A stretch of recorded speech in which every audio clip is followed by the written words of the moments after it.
Question. Just a comment from JR. Let's get your thoughts on this. William might grant them absolution to return to royal life, but Charles never will. The people will never forgive the race-baiting antics and wokeness. Yeah, I don't. The people will never forgive it. I completely understand that, and I wholeheartedly agree. I don't know. I have an odd feeling that Prince William, one day when he's the king, I just have a feeling based on his actions that he is going to draw a much harder line. I could be wrong, but I just don't think he's going to put up with any of this nonsense. Which leads to the question from Lisa. Do you think that William will strip them of their titles? See, I think he's going to put them in abeyance. I've been reading how those things work. I think he'll put them in abeyance. Strip them, I think he would probably give them a warning. You either have to drop all this nonsense or these are going to go.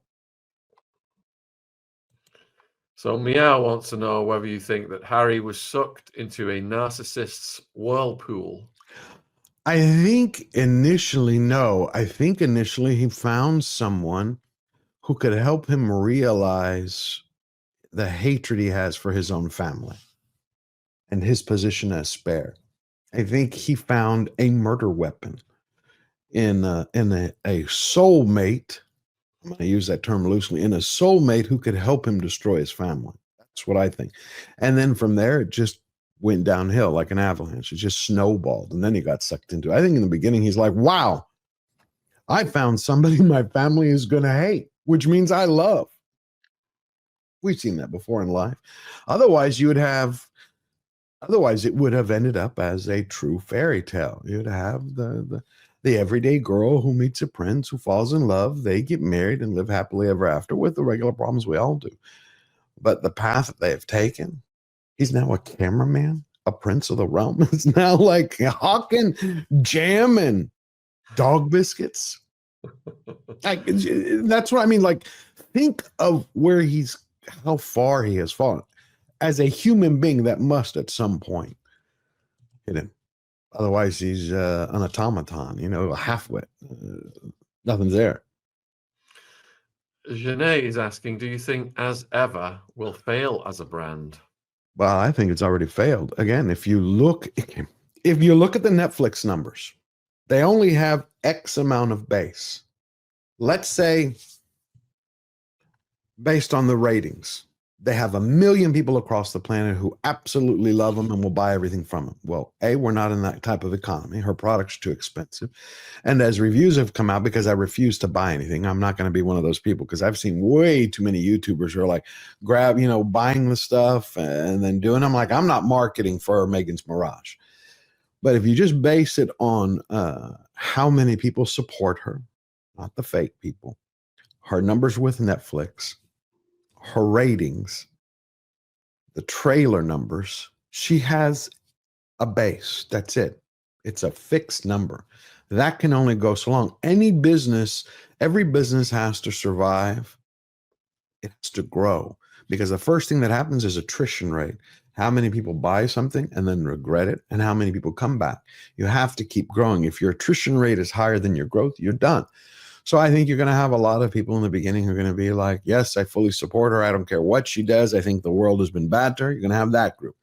Then you're going to have the group who's just curious. Oh, it's a new product. I buy every new product under the sun, those type of people. Then you're going to have people who are like, well, I like all this home lifestyle stuff, and I'm going to buy into that. But already she's had to issue an apology letter in the last 24 hours. People paid for a product that they didn't receive. The jam has come out and is already being ridiculed that it's not only not a jam, it's not a preserve. It's like runny like water. They're like, you can't put it on toast. You can't do anything except drink it. So you're paying, what was it, $14 for a 7-ounce jar of juice that you can get 7 tablespoons at. Like, they're nonsensical. This is why it's delusional. So no, I think once Netflix cuts her contract, that's when the whole jig is up. And there was a report a week ago that I was just working on a video where Netflix is stating that after the Sentabali scandal, because their contract is supposed to be renewed this year, that they're not going to do it. I think your true feelings came out in a Freudian slip back there. Yeah. But Oh, come on. I must have missed it. Oh, I see. I know. Did I got it. I was trying to say another word. Did any of the viewers catch that one? I hope not. That was accidental. That was yeah. Someone's going to put it out of the clip. So Oh, Sophie's asking, do you think he had good reason to leave his family, as the royal family is being revealed as very corrupt itself? No. The reason I'll say it is every family has trouble. I don't care who you are. Every family. Oh my God. I've had family troubles with people that I love and couldn't stand, but I've always measured that real love, unconditional love, is shown in the exact moment. I don't care if it's your wife, your husband, your mother, your brother, your father, whoever it is, your best friend, in the exact moment when you despise the person the most and they need you. Because that's where you put aside your anger, your animosity, and you go, I'm there for you. We can solve this other stuff later. But Meghan showed her true hand when her father makes, whether you want to call it a mistake, a bad choice, he was set up, let's call it a hypothetical mistake. A human being who was there from her from the beginning, sacrificed everything, gave her everything, makes one possibly bad decision. And for that, she X's him out. It's the same with Harry. He grew up with people who made some bad decisions, but it's still your blood. To me, blood, your family, it's your bond. You go, you work it out. I don't believe all this BS. They didn't want to talk. Really? He showed his cards by airing dirty laundry for dollars. Once you do that, you show your character. That's where I would use the word that I didn't mean to use. Quicksilver wants to know if you think he blames Charles for Diana's death. I'm sure he does. Just based on his rationale, and when you heard him when he did the therapy with that one doctor, and when he spoke on that other show that he did with Oprah, All About Me or something, his words always intimate that she was taken from him. Who's to blame for this? He really would love to investigate it. It always points back at that direction. No son or child is going to be happy when their dad divorces because they were with someone else. They're not going to like that situation. They're just not going to like it. No matter how happy they are. Yeah. JR's wondering about your thoughts on possible resentment because he's not first in line to the throne. I think so. He said it. I think, again, it was the Daily Mail who quoted him, and he said it multiple times. When it wasn't the nanny, I think it either came from the chef or footman or butler.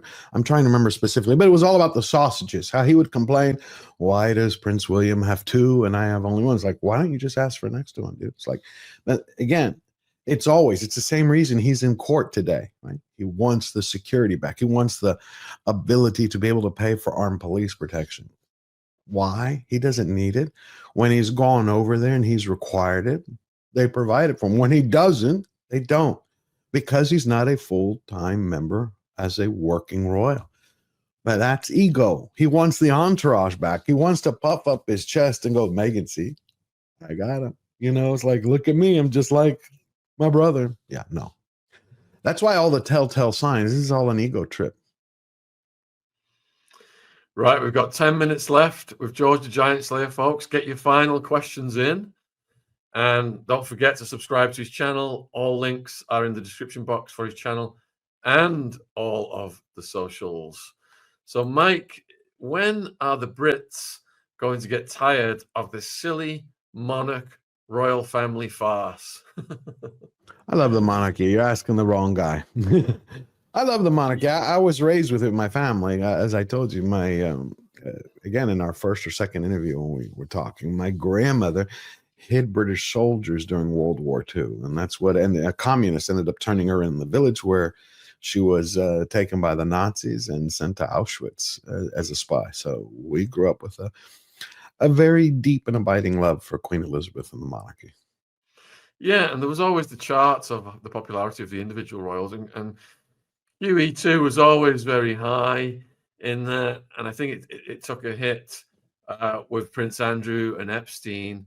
The the royal family, the way it was viewed in this country. And then, of course, when Queen Elizabeth passed, it took a hit. And you got the Nostradamus prediction, which still has a possibility of playing out. And I thought, if they give it to William, don't leave William waiting for too long. If they give it to William, that would give it a good boost. What's your thoughts on that? Oh, 100%. And I think that's not only because of William. I think that's because of Princess Catherine. I mean, see, again, character. She shows every time she goes out that she truly cares. You feel it. I mean, even through video, through listening to her, this is a true lady, someone with a genuine heart who has real love for people. That's, again, now we go, when the circle comes back to Meghan. Her With Love Meghan episode, the very first one. She's like, talking with a guy who looks like John Lennon's ghost, who's doing the beekeeping. And she's like, I hate bees. I'm afraid of bees. But then she's doing it like, I wonder why. Who could have possibly had an apiary and taken care of bees? Oh, wow. It was Princess Catherine's been doing this for years. And her photos.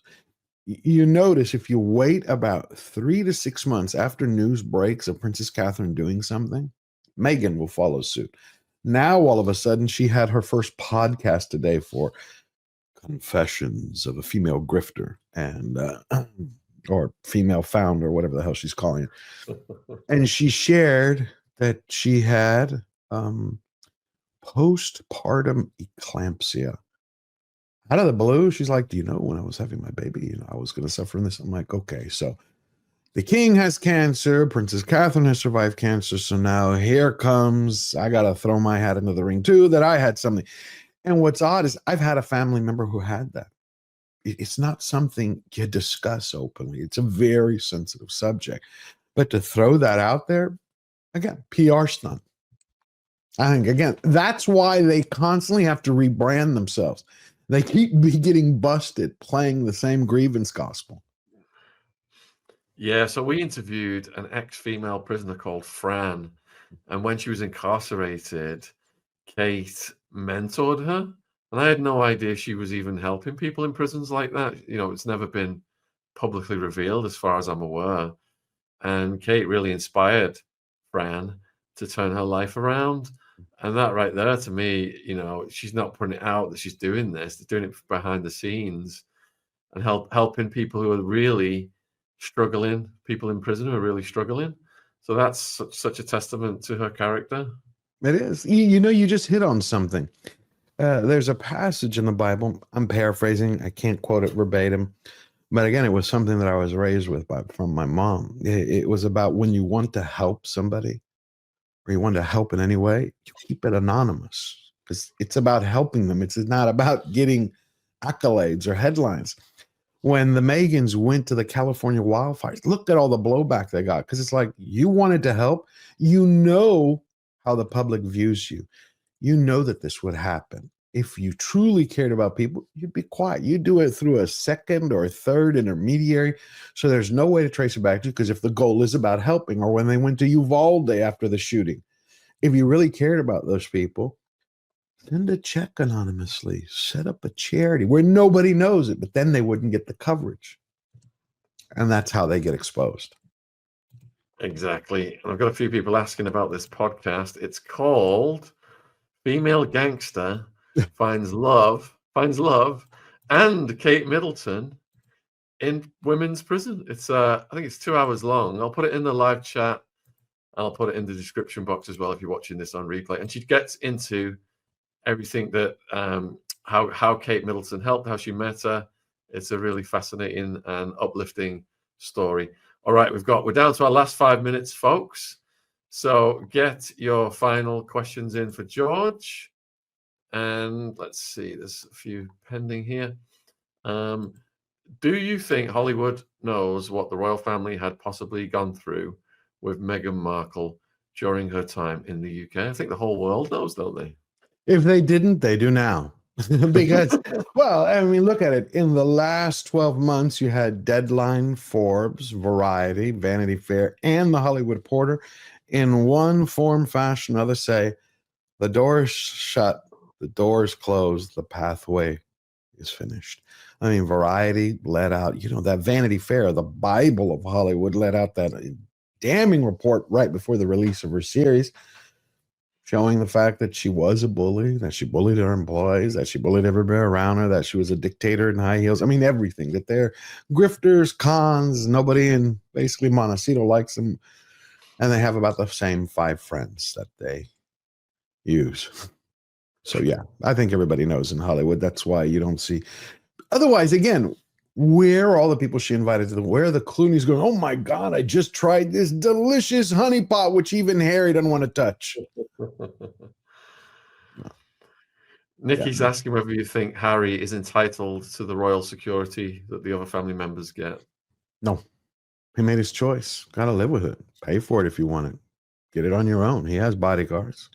I just don't believe it. And I think he purposely in his book, you can tell his strategy was to leak how many people he killed. Remember, soldiers don't talk about that, how many people they killed during a war. But he did.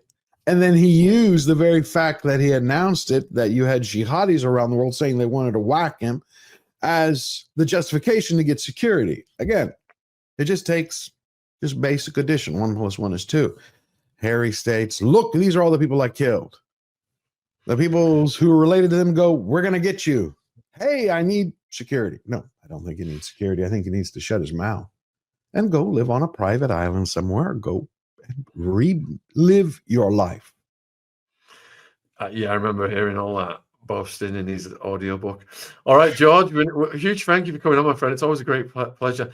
You've just got one of those voices that it's so relaxing and a delight to listen to. A real broadcaster voice. Can you let the viewers know what they can look forward to on your channel in the coming week? Absolutely. I have a Snow White video, which I just released the other day. It's pretty much about the whole Disney debacle and Meghan Markle's twin sister, which I call Rachel Ziegler, and how she destroyed a legendary piece of film, plus everybody else involved in it. And I'm currently now working on a new Meghan and Harry video, which should be out Friday or this Sunday. Brilliant. All right. Good luck with all that, my friend. I'm going to let you go and I'll close the show. Take care. Thank you. Great to see you. Cheers.